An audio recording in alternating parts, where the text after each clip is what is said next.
Hello there, people who have access to the internet and who are currently using it to watch this video. My name is Pun Food, or just Pun if you prefer. And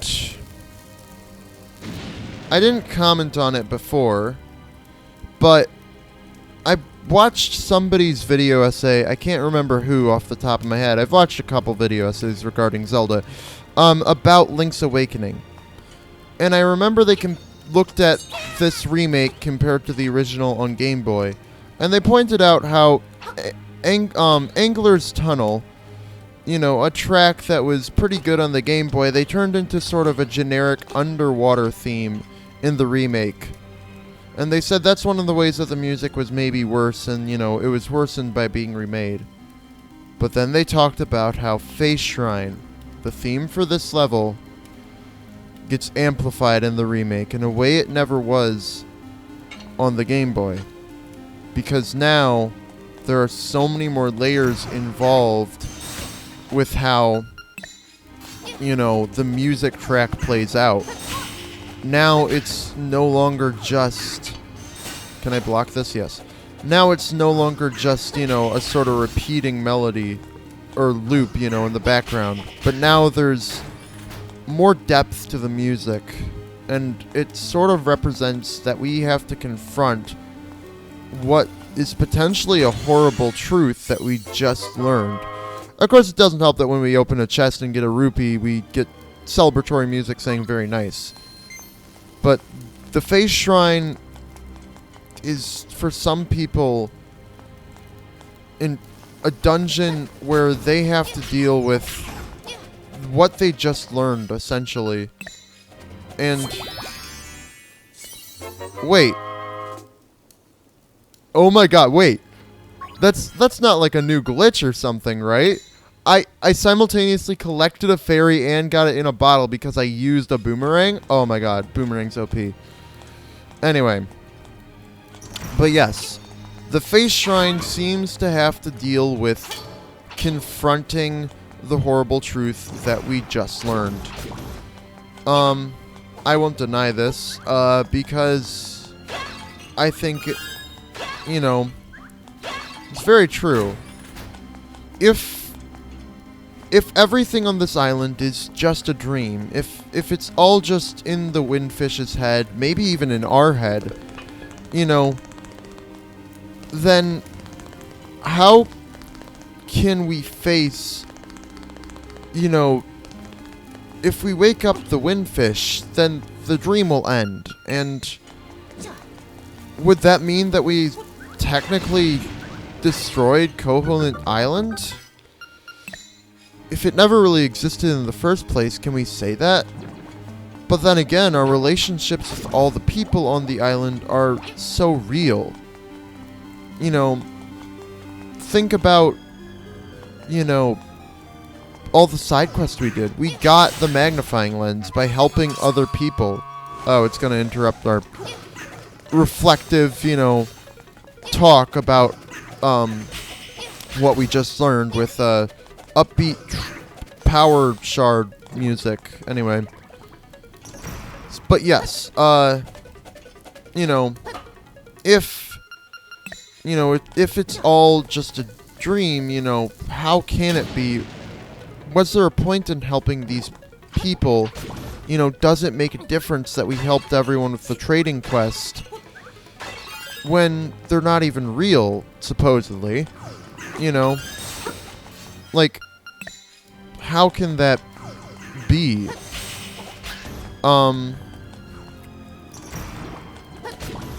So, the Face Shrine has to deal with us confronting that idea of what we just learned. What does it mean for everything on this island to be a dream? Of course, it might not be true, but then again, it's probably true. Anyway, that's what the Face Shrine deals with, and now I'm going to talk about the dungeon design. You enter the Face Shrine from down here, and you can go either left or right. I usually go left because right leads to dead ends, I believe, most of the time. And this dungeon isn't very open. It like, it's a lot of hallways. This is kind of open, but it's really just on the side of a hallway. I broke the pot, so I need to reload the room. This is the beak, I believe. Yes. Okay. So, essentially, the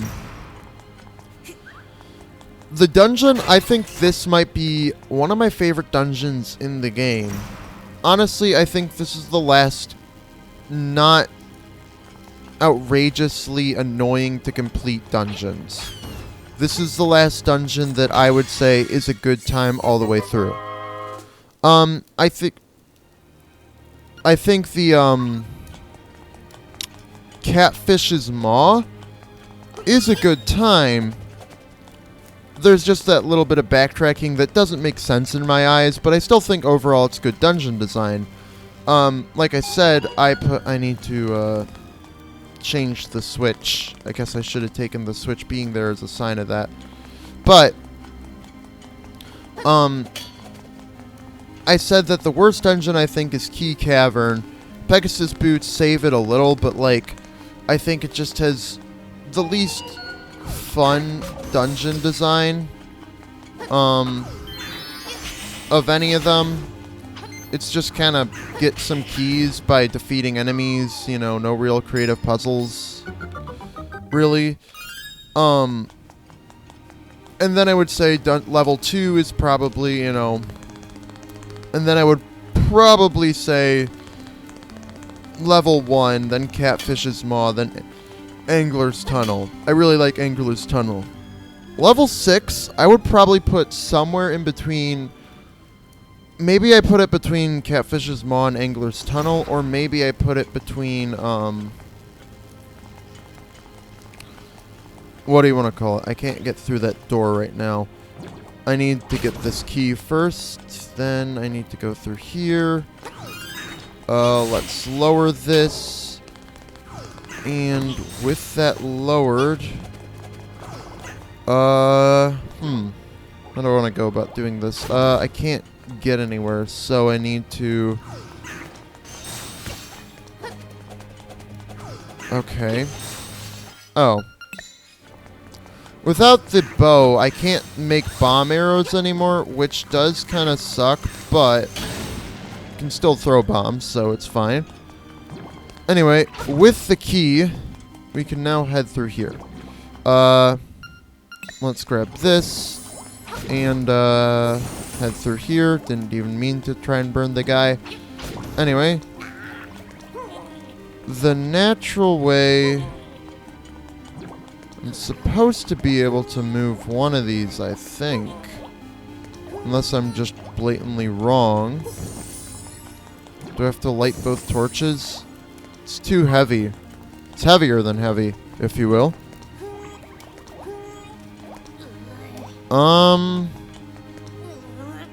Nothing's working. Did I misremember how this goes? Or is it just...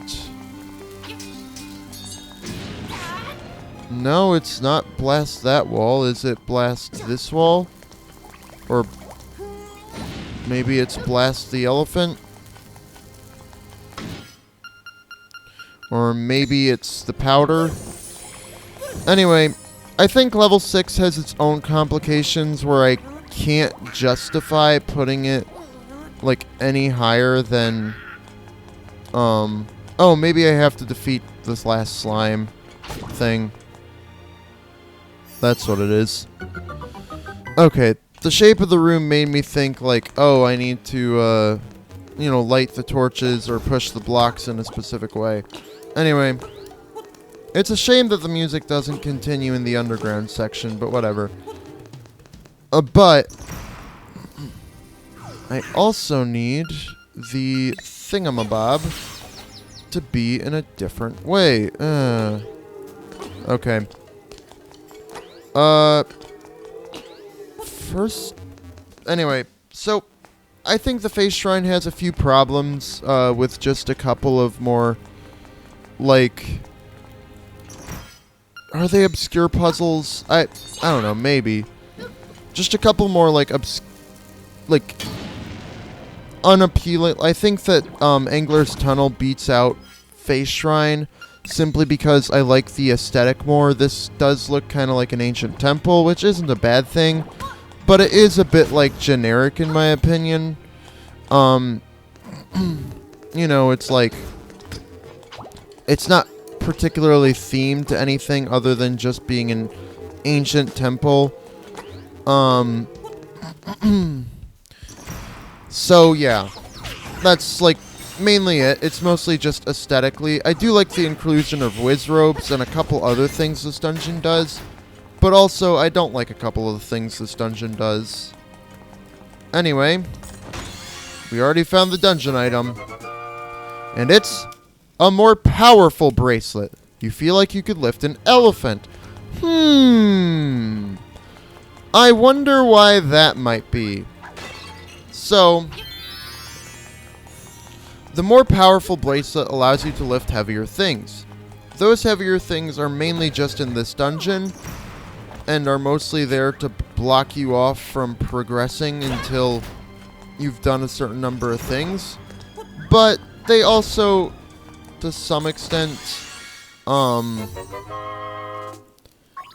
was that a pop door? Yes, it was. Okay. But also, there's one specific overworld thing that you need this more powerful bracelet for. So I already went in there. Okay. Never mind. Anyway.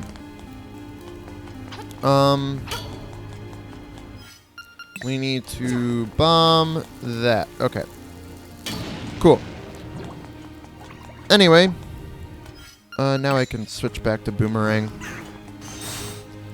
And that door remains open for some reason. Anyway.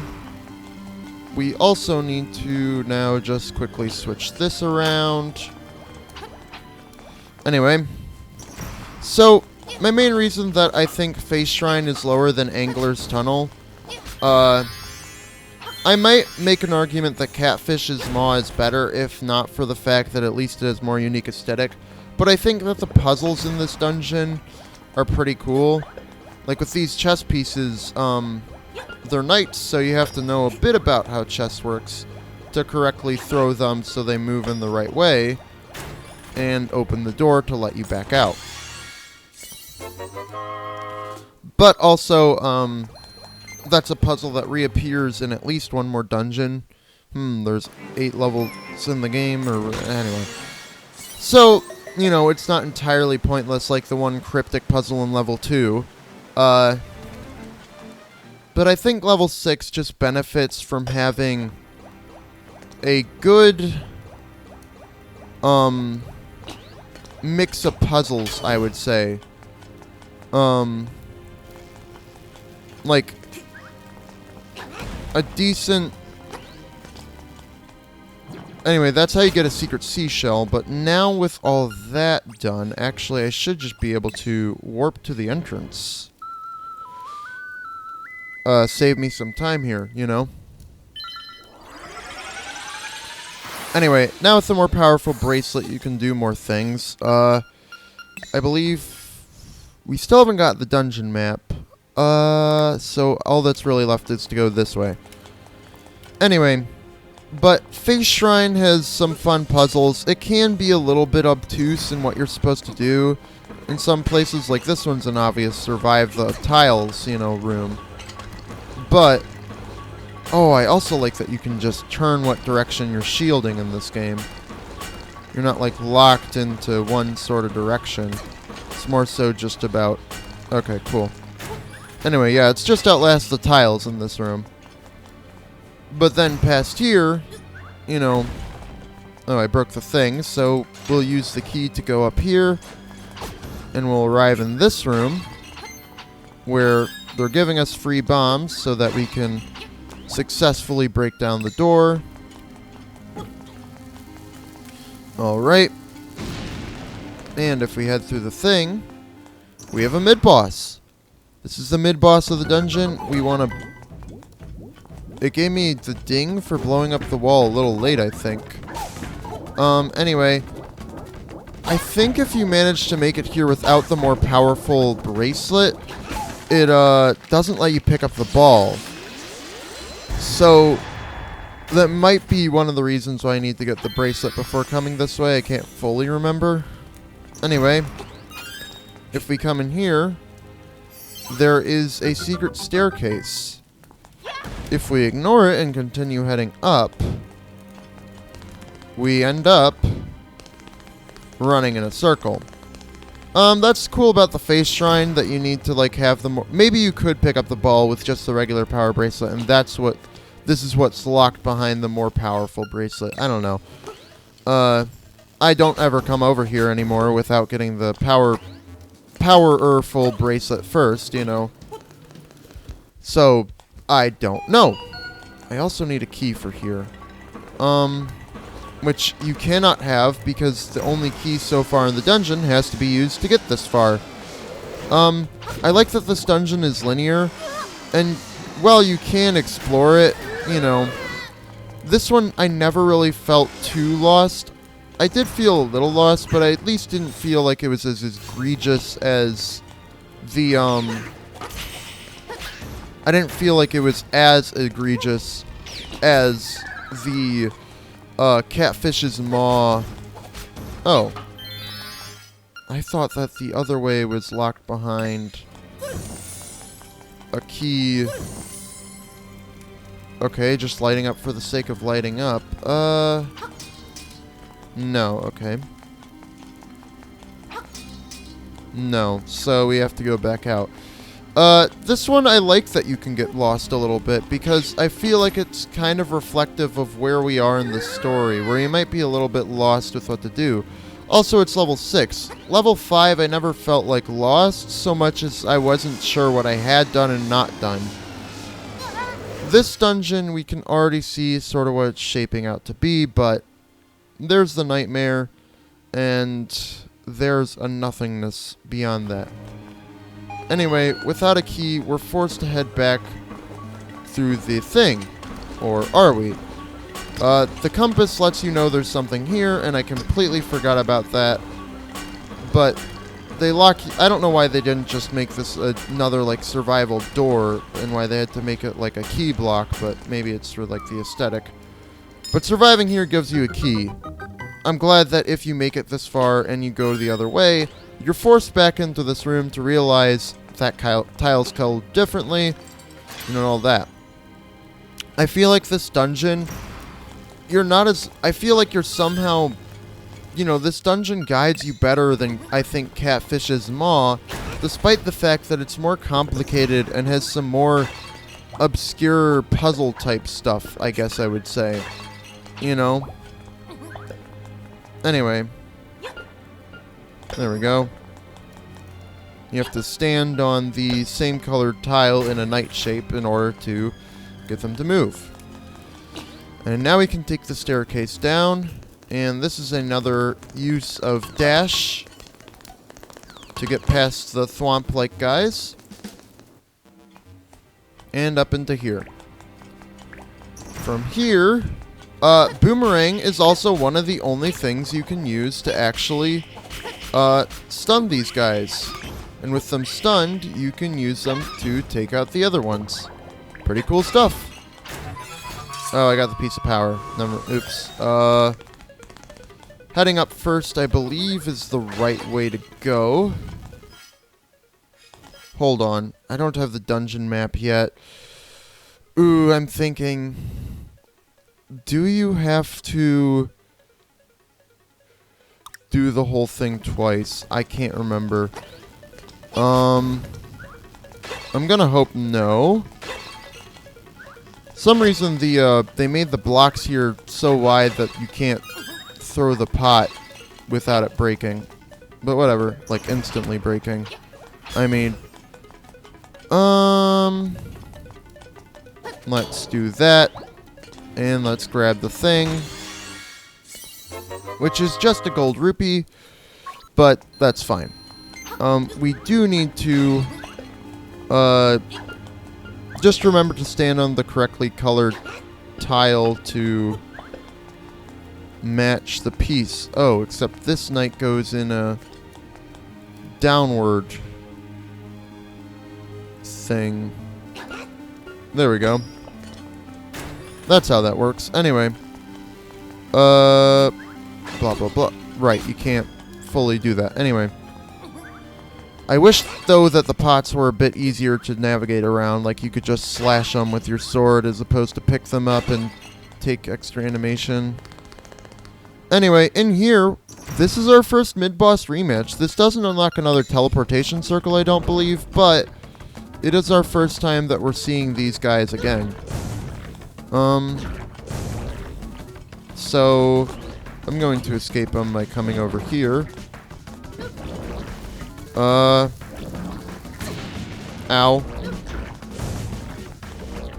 I do wish that they were a bit easier to feed. There we go. And that one's gone. Ow. Gonna go up. Guess they're gonna go up. There we go. Quick and easy, and that's just to unlock the doors. Okay, cool. I don't know why I remember having to do a thing twice. Oh. Right. This is why. Because of the stupid, key there. You need a key to get through, and of course, you can only get the key if you come this way. But at least you know what you're missing, right? Sure, it's still backtracking, and maybe they expect you to come over here and be more curious earlier. But, yeah. Anyway, you gotta take out some whiz robes. It's not too bad.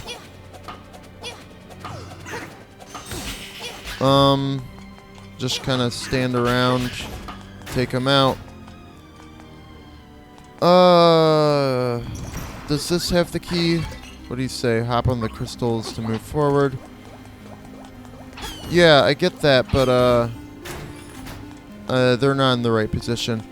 So there's that chest, which I can't do much about. With that, oh, right. Okay.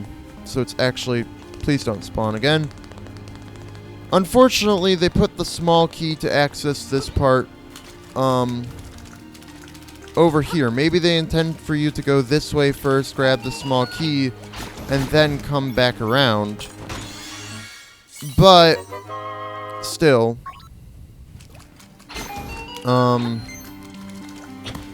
it is unfortunate that they designed it that way.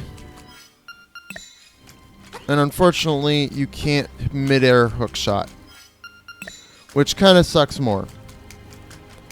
Anyway, this is a long dungeon, and I think I enjoy this dungeon for that reason. This is the only part where I get frustrated at. Like, the rest of the dungeon runs pretty intuitively and has creative puzzles, but then you just have to do one giant loop around simply because,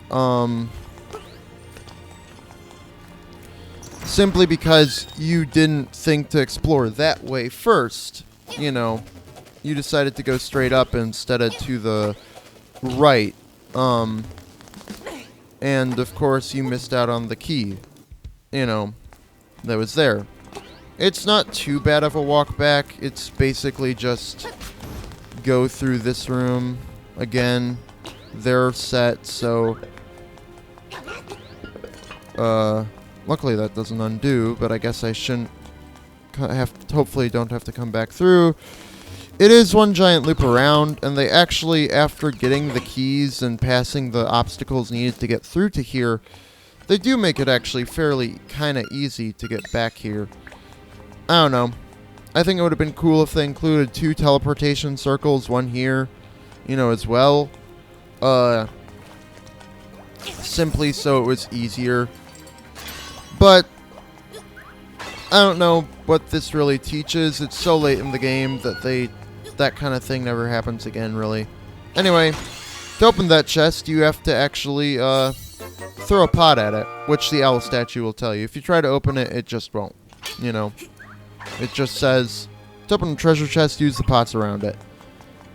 Pretty silly. I think they should have at least made it like an elephant statue to require that, you know, you got the extra powerful bracelet or something like that. But, you know, And it's a mechanic that only appears once in the entire game, and it's just in this room. The one thing, though, is that it's not as egregious because it's very likely you'll have the beak, you know? But even still, I guess I could get that treasure chest simply to show you what's in it. But it's not worth it. I'll tell you that much, because it is actually secret medicine. But we've already got some on, so it just goes back in, so it's not worth it. Anyway. But yeah, I guess we should have gone that way and gotten the key first, but whatever. Let's head up. I don't find this one annoying, because the backtracking doesn't feel as far back. It feels like you're going in circles, so it's easier to just kind of do, you know, in my opinion, at least. I can understand why people might not like this dungeon for the reasons I don't really like, Catfish's Maw. But personally, I like the various puzzles of the dungeon, and I kind of like how that one, you know, specifically is you could have gotten it earlier. It's not explicitly backtracking, but because of how you decided to go about things, you might have to backtrack. Thank you for the fairy right before the boss, and is that everything? We need bombs equipped, that's right. Alright, let's face the nightmare inside.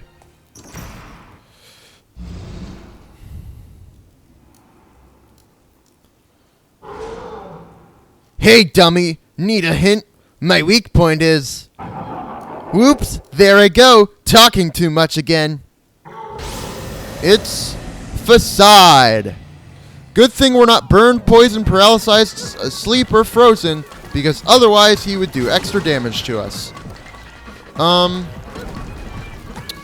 However, this guy got a major upgrade in the remake. He now doesn't die as fast as he did in the Game Boy version, because he's only weak to bombs. I cannot hit him with the sword. And he's able to open more holes in the ground. I believe on the Game Boy, he was only really able to open one, maybe two holes in the ground at a time. And touching him hurts you still, so all the more reason you have to be quick with your bombs while he opens his holes and just dodge. Okay, listen up. If the windfish wakes up, everything on this island will be gone forever. And I do mean everything.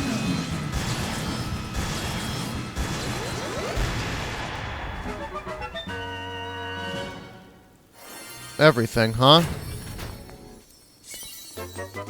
I guess that means all the creatures and the plants and the grass and the mountains and maybe our items and maybe our... Well...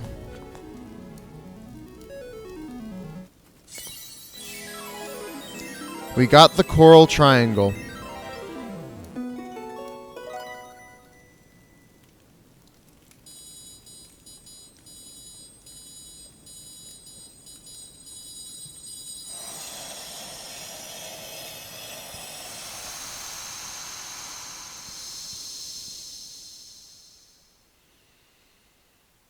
Mountain.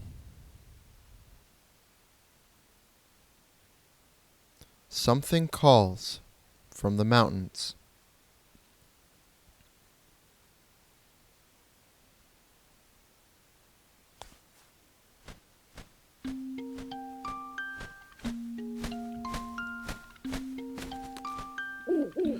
Hoot! The many monsters of this island fear that the windfish is about to awaken. The monster's power is real. They may conquer the island and destroy their foes. That day may come soon. Now go to the mountain tower. Fly like a bird. Hoot! Hoot! Yeah, thanks, Mr. Owl. Guess the mountain really is our next destination, huh? Well, we'll be exploring the mountains next time. But for now, my name has been and will be tomorrow, and the day after that, and the day after that, and the day after that, and the day after that. And it always will be Pun Food.